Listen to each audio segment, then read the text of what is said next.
5ஆம் வகுப்பு 3ஆம் பருவம் தமிழ் பாடப்பகுதியில் துணை பாடம் நன்மையே நலம் தரும். தமிழ்மணியின் வீட்டில் அழகிய தோட்டம் ஒன்று இருந்தது. வண்ண வண்ண மலர்களும் பயன் தரும் செடி கொடிகளும் அங்கு நிறைந்திருந்தன. தோட்டத்தின் அருகிலேயே சில மரங்களும் இருந்தன. அதனால் அந்த இடத்தில் எப்போதும் குளிர்ச்சியும் தூய்மையான காற்றும் இருந்து கொண்டே இருக்கும். மாலை நேரத்தில் தமிழ்மணி அங்குள்ள மரக்கிளையில் ஊஞ்சல் கட்டி ஆடுவான். ஒரு நாள் அங்கிருந்த ஒரு மரக்கிளையில் பறவையொன்றின் கூட்டை கண்டான். பெற்றோரிடம் இது பற்றி கூறினான். அவன் தந்தை, "ஆமாம் தமிழ்மணி, நான் நேற்றே பார்த்துவிட்டேன். 2 3 பறவை குஞ்சுகள் இருக்கின்றன. அவற்றின் கீச் கீச் ஒலியை நீயும் கூட கேட்கலாம்" என்றார். "அப்பா, தாய் பறவை இல்லாத நேரத்தில் நான் அந்த பறவை குஞ்சுகளை எடுக்கட்டுமா?" என்றான் தமிழ்மணி. உடனே அவன் அம்மா, "நீ அப்படியெல்லாம் செய்யக்கூடாது. தாயிடமிருந்து பிரித்துவிட்டால் அவை மிகுந்த துன்பமடையும்" என்று அறிவுறுத்தினாள். சரி சரி என்று தலையாட்டிக்கொண்டே விளையாடச் சென்றான் அவன். தமிழ்மணிக்கு அன்று பிறந்த நாள். கொண்டாட்டத்துக்கு சொல்லவா வேண்டும்? போன ஆண்டை விட இந்த ஆண்டு அவனுக்கு நண்பர் கூட்டம் அதிகரித்திருந்தது. தன் பெற்றோரிடம் தனக்கு என்னென்ன வேண்டும், பிறந்த நாள் விழாவுக்கு எத்தனை நண்பர்கள் வருவார்கள் என்றெல்லாம் அவன் முன்பே சொல்லி வைத்திருந்தான். அதனால் அவன் பெற்றோரும் விழாவுக்கான ஏற்பாடுகளை சிறப்பாக செய்திருந்தனர். மாலை 3 மணியிலிருந்தே நண்பர்கள் தமிழ்மணியின் வீட்டுக்கு வரத் தொடங்கினர்.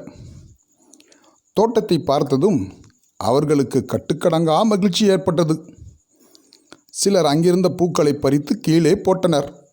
சிலர் இலைகளை சுருட்டி அடுத்தவர் காதில் ஊதினர். ஊஞ்சலில் ஏறியும் இறங்கியும் சிலர் விளையாடினர். சிலர் மரத்திற்கு மரம் ஓடிப்பிடித்து விளையாடினர். தமிழ்மணியும் அவர்களோடு சேர்ந்து மகிழ்ச்சியாக ஆடிக்கொண்டிருந்தான். அச்சமயம் அவன் நண்பன் ரஷீத் மரத்தின் மேலிருந்த பறவை கூட்டை பார்த்தான். "எல்லாரும் இங்கே பாருங்க, சின்ன சின்னதாக பறவை குஞ்சுகள் இருக்கும் போல. கீச் கீச்சுன்னு சத்தம் கேட்குது" என்றான் ரஷீத். அங்கெங்கே விளையாடி கொண்டிருந்த நண்பர்கள் எல்லாம் பறவை கூடியிருந்த மரத்தின் அருகே ஒன்று கூடினார்கள். அப்போது யாரும் எதிர்பாரா வகையில் மற்றொரு நண்பன் பீட்டர் திடீரென அந்த கூட்டின் மீது கல்லெறிந்தான். நல்ல வேளை, அவன் எறிந்த கல் கிளையில் பட்டு அருகில் இருந்த பூந்தொட்டியின் மீது விழுந்தது. இதை பார்த்ததும் தமிழ்மணிக்கு சினம் பொங்கியது. "பீட்டர், ஏன் இப்படி செய்தாய்? அந்த பறவை குஞ்சுகள் பாவம் இல்லையா? நீ எறிந்த கல் அந்த சின்னஞ்சிறிய பறவை குஞ்சுகளின் மேல் பட்டிருந்தால் என்னவாயிருக்கும்?